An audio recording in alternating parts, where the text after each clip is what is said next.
রাধে রাধে কৃষ্ণা, রাধে রাধে বন্ধুরা, তোমরা সকলেই কেমন আছো? আশা করি সবাই ভালো আছো। বৃন্দাবনে যে গোবিন্দ মন্দির আছে তারই এক অদ্ভুত সত্য ঘটনা আজ তোমাদের সকলের সঙ্গে শেয়ার করব। এক মুসলিম বাচ্চা ছিল যে রাজার বাড়িতে কাজ করত। বাচ্চাটার মা বাবার কোনো খোঁজ ছিল না। বাচ্চাটা খুবই সাদাসিধা আর খুব কর্মঠু ছিল। সেই মুসলিম বাচ্চা সারাদিন রাজার সেবা যত্ন করতেই ব্যস্ত থাকতো। বাচ্চাটা মনে মনে ভাবতো, রাজার থেকে বড় আর এই পৃথিবীতে কেউ নেই, রাজাই সবচেয়েতে শ্রেষ্ঠ। মনে মনে সে খুবই খুশি থাকতো। বাচ্চাটি মনে মনে খুবই খুশি হতো আর ভাবতো যে পৃথিবীতে যে সবচেয়ে বড় তারই সেবা আমি করি। এইটাই সেই বাচ্চাটার ছোটবেলা থেকে ইচ্ছা ছিল যে সবচেয়ে শ্রেষ্ঠ আর সবচেয়ে বড় তারই সেবা যেন সেই বাচ্চাটা করতে পারে। রাজা একদিন মহারাজার সাথে দেখা করতে গেছে, তো সঙ্গে সেই মুসলমান ছোট বাচ্চাটাকেও সঙ্গে করে নিয়ে গেছে। তো রাজা একজন হয়, মহারাজা একজন হয়। রাজার কাছে যদি 50টা 100টা বাড়ি থাকে, তাহলে মহারাজার কাছে 200-300টা বাড়ি থাকলে সে মহারাজা হয়। যার বেশি সম্পত্তি সেই মহারাজা, যার একটু কম সে রাজা। সবারই একটা করে পদবি থাকে, যেমন রাজার আছে মহারাজার আছে। তো রাজার এখান থেকে কিছু জিনিস মহারাজার কাছে যেত প্রত্যেক মাসে। তখন রাজা যখন জয়পুরের মহারাজার কাছে গিয়ে উপস্থিত হলো, গিয়ে মাথা নিচু করে নমস্কার করেছে, সেই মুসলমান বাচ্চাটা দেখে চমকে গেছে। বলছে, তুমি তো রাজা, তুমি বড়, তাহলে তুমি তাকে কেন নমস্কার করছো? তার মানে কি? তুমি রাজা, তাহলে তুমি যাকে নমস্কার করছো সেও কি তোমার থেকেও বড়? বাচ্চাটির মন সহজ সরল, তাই বাচ্চাটা জিজ্ঞেস করে ফেলল কথাটা, যে তুমি তো রাজা, তোমার থেকেও কি এ বড় যে তুমি তার কাছে মাথা নষ্ট করে নমস্কার করে নিলে? বা রাজা বলল, হ্যাঁ, উনি আমার থেকেও বড়, কারণ উনি মহারাজা, উনি তো আমার থেকেও বড়। তখন বাচ্চাটি উঠে বলল, আমার তো ছোটোবেলা থেকে ইচ্ছে ছিল যে পৃথিবীতে সবচেয়ে বড় তারই সেবা যেন আমি করতে পারি। আমার মনের ইচ্ছা যে আমি উনার সেবা করব, আমাকে উনার কাছেই রেখে যাওয়া হোক। তারপর রাজা বলল, ঠিক আছে, তুমি যখন এখানে থাকতে চাও তাহলে এইখানে থাকো। তখন মহারাজার কাছে দিয়ে বলল, এই মুসলমান বাচ্চার মা বাবা কোথায় আছে কোনো কিছু জানি না, বাচ্চাটা খুবই সিধা সাদা ভোলা ভালো, ও তোমার এখানে সেবা করে তোমার কাছেই থাকতে চায় আর তোমারই সেবা করতে চায়। এই কথা বলে মহারাজার কাছে রেখে চলে গেল সেই বাচ্চাটিকে। মহারাজা এই কথা শুনে বাচ্চাটাকে নিজের কাছেই রেখে দিল। আস্তে আস্তে বাচ্চাটা বড় হচ্ছে আর মহারাজার সেবাও খুব মন দিয়েই করছে। বাচ্চাটা খুব খুশি ছিল যে সে পৃথিবীর সবচেয়ে শ্রেষ্ঠ আর বড় মানুষেরই সেবা করছে। তো জয়পুরের মহারাজ বৃন্দাবনের যে গোবিন্দ মন্দির, সেই গোবিন্দ মন্দিরটা কিন্তু জয়পুরের মহারাজাই বানিয়েছে। গোবিন্দেব মন্দিরে মহারাজা প্রত্যেক সময়ই যেতেন ঠাকুরের দর্শন করতে। একদিন মহারাজা যখন মন্দিরে যাচ্ছে, তখন সেই মুসলমান ছেলেটিকেও সঙ্গে করে নিয়ে গেছে। বাচ্চাটাকে বাইরে দাঁড় করিয়ে মহারাজা উপরে যাচ্ছে, কারণ বাচ্চাটা যেহেতু মুসলমান ছিল, আগেকার দিনে সবাই মানত যে হিন্দু মুসলিম জাতপাত নিয়ে খুব মানাচিনা হতো, যেটা এখনও জাতপাত নিয়ে লোকে মানাচিনা করে। কিন্তু ভগবানের কাছে তো কোনো জাতপাত হয় না, ভগবানই তো মানুষকে তৈরি করেছে, সৃষ্টি করেছে, তাহলে ভগবানের কাছে কিসের জাতপাত? আমাদের সবাইকে একই ঈশ্বর বানিয়েছে, আমরা সকলেই কিন্তু ওনারই সন্তান। তো বাচ্চাটাকে বাইরে দাঁড় করিয়ে মহারাজা যেই মন্দিরের গেটে দিয়ে উঠে প্রথম সিঁড়ি পা দিয়েছে, তখনই কিন্তু মহারাজা সিঁড়ির মধ্যে মাথা নিচু করে নমস্কার করছে। বাচ্চাটা দূর থেকে দেখছে, আরে উনি তো সবার বড়, তাহলে উনি কেন এখানে নমস্কার করছেন মহারাজা? তাহলে কি এই মন্দিরের ভেতরে কি এর চেয়েও বড় কেউ আছে? তারপর মহারাজ ভেতরে ঢুকেছেন। বাচ্চাটা বাইরের থেকেই পা উঁচু করে করে দেখছে যে ভেতরে কে আছে, যাকে এই পৃথিবীর শ্রেষ্ঠ মানুষও নমস্কার করছে। বাচ্চাটার দেখার উৎসাহ অনেক বেড়ে গেছে যে ভিতরে কে আছে, কাকে মহারাজা নমস্কার করছে। বাচ্চাটা আশেপাশে সবাইকে জিজ্ঞেস করছে, এর ভেতরে কে আছে যে সবাই তাকে নমস্কার করে করে যাচ্ছে? সবাই বলছে, ভেতরে তো গোবিন্দদেব আছে। মহারাজ যখন মন্দিরের পরিক্রমা করে বাইরে বেরিয়েছে, বাচ্চাটা জিজ্ঞেস করছে, মহারাজ আপনি তো সবচেয়ে বড়, তাহলে এইখানে কেন তুমি নমস্কার করে করে ঢুকেছো? বাচ্চাটার কথা শুনে মহারাজ হাসছে আর বলছে, আমি তো মহারাজ, আর ভেতরে যে রয়েছেন তিনি তো পুরো সৃষ্টির মহারাজ, যে পুরো সৃষ্টিকে তৈরি করেছে উনি সেই মহারাজ। উনি তো গোবিন্দেব, ওনার কাছে তো সকলেই নতমস্তক হয়। মুসলিম বাচ্চাটা শুনে হয়রান হয়ে গেছে। তখন মহারাজকে বলছে, আমার তো ছোটোবেলা থেকেই ইচ্ছে ছিল যে পৃথিবীর সবচেয়ে শ্রেষ্ঠ মানুষ তারই সেবা আমি করব।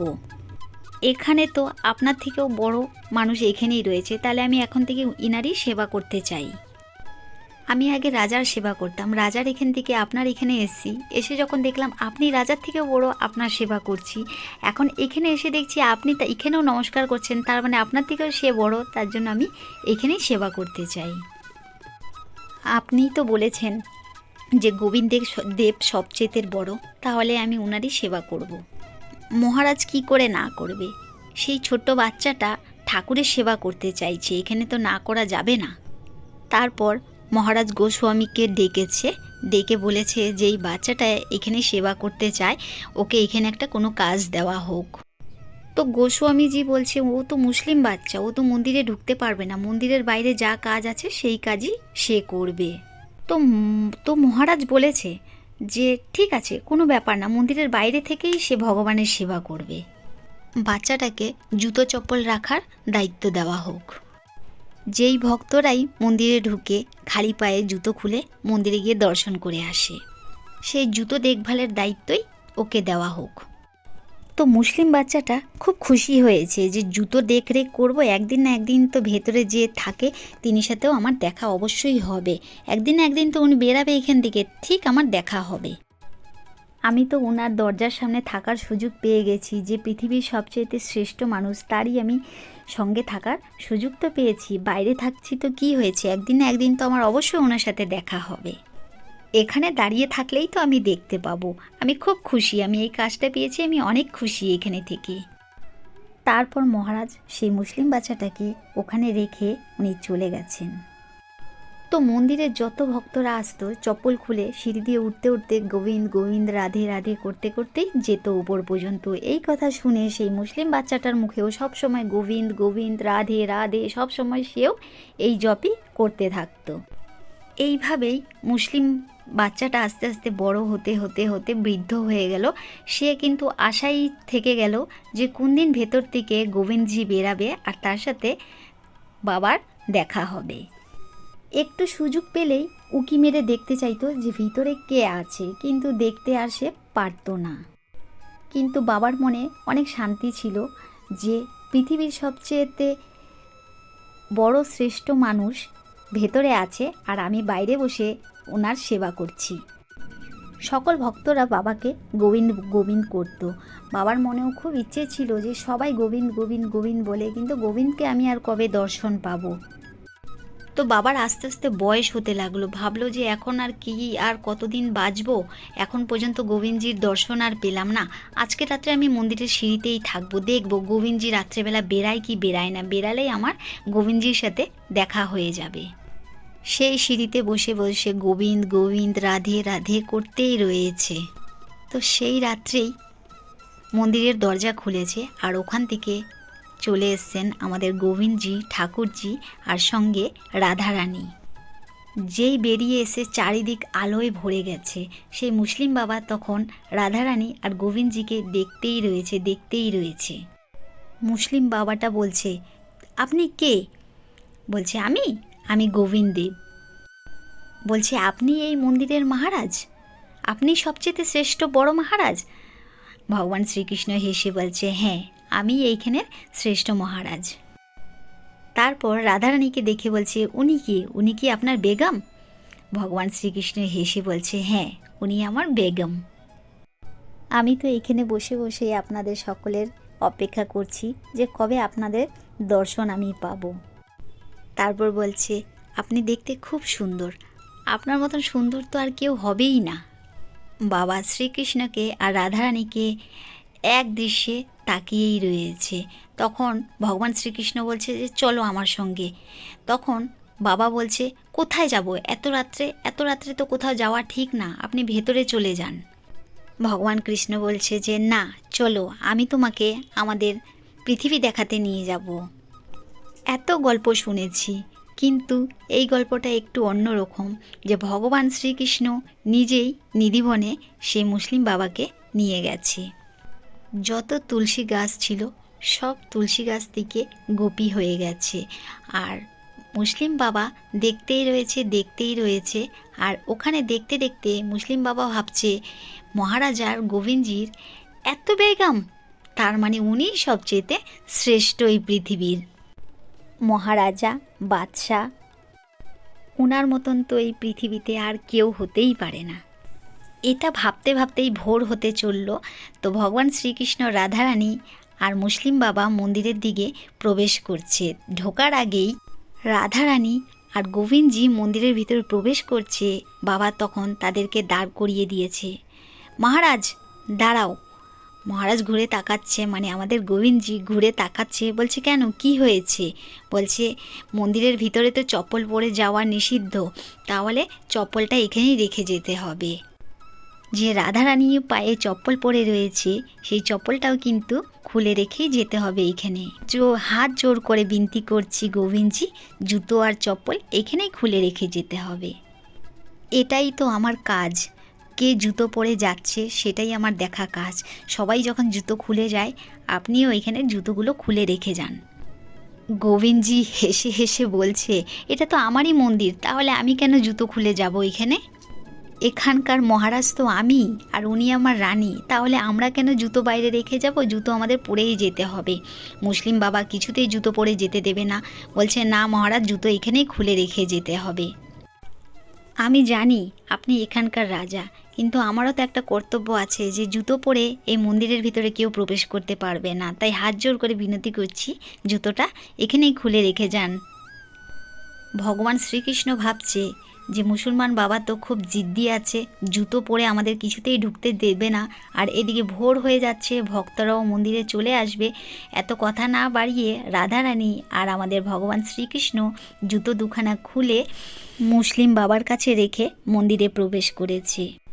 সকালবেলা মন্দিরের দরজা খুলে গোস্বামীজি মন্দিরের ভিতরে ঢুকে গিয়ে দেখছে ভগবান শ্রীকৃষ্ণের পাদুকা, রাধারানীর পাদুকা কিছুই মন্দিরে নেই। সবাই মিলে রাধারানী আর ভগবান শ্রীকৃষ্ণর চপ্পল খুঁজছে। তো এত চিৎকার হচ্ছে ভেতরে, সেই মুসলমান বাবা বাইরে থেকে চিৎকার করছে, কি খুঁজছো?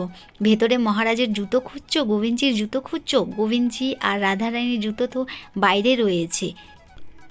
সবাই দৌড়ে দৌড়ে এসে বাবাকে বলছে এখানে জুতো কি করে এসছে?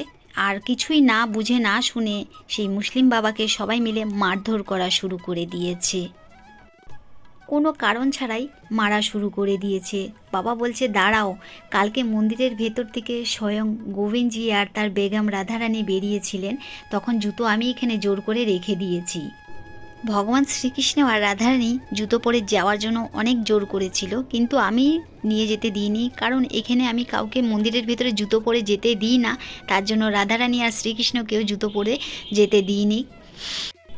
কিন্তু মুসলিম বাবার কথা আর কেউ শুনতেই চাইছে না, বুঝতেই চাইছে না এই কথা। তারপর জুতো নিয়ে গিয়ে মন্দিরে গিয়ে পুজো হলো, আর স্বয়ং ভগবান শ্রীকৃষ্ণ গোস্বামী স্বপ্নে এসে বলছে তোমরা যে অকারণে সেই মুসলমানকে মেরেছো, সেই মুসলমান বাবাটির তো কোনো দোষ ছিল না, আমরা তো সত্যিই বাইরে বেরিয়েছিলাম ঘুরতে, প্রত্যেক দিন যেমন আমরা রাত্রেবেলা নিধিবন যাই তখন গেছিলাম, আর ওখানে আমরা জুতো রেখে এসেছি। এই স্বপ্ন দেখে গোস্বামীজি চমকে উঠল, উঠে গিয়ে হাত জোর করে সেই মুসলমান ভক্তকে হাত জোর করে প্রণাম করে বলছে আমরা এতকাল ধরে এখানে পুজো করছি, এরকম অদৃশ্য অলৌকিক ঘটনা কোনোদিনও আমাদের সঙ্গে ঘটেনি, যেটা তোমার সঙ্গে ঘটেছে, তুমি এক পরম ভক্তই ভগবানের। তো বন্ধুরা, আজকের এই গল্পটি তোমাদের সকলের কেমন লেগেছে অবশ্যই কিন্তু কমেন্ট করে জানাবে। যদি ভালো লাগে অবশ্যই লাইক, শেয়ার, কমেন্ট করে আমার গোপাল সোনার পাশে তোমরা সকলেই থাকো। এমন সুন্দর সুন্দর লীলা কথা আমার এই চ্যানেলে তোমরা প্রত্যেক দিন শ্রবণ করতে পারবে। তো সকলে একবার আমার সঙ্গে বলো হরে কৃষ্ণ কৃষ্ণ কৃষ্ণ হরে হরে, হরে রাম রাম রাম হরে হরে, রাধে রাধে রাধে রাধে রাধे রাধे। जय बाके बिहारी की जय, जय नंदलाल की जय, जय अमर लड्डू गोपाल की जय।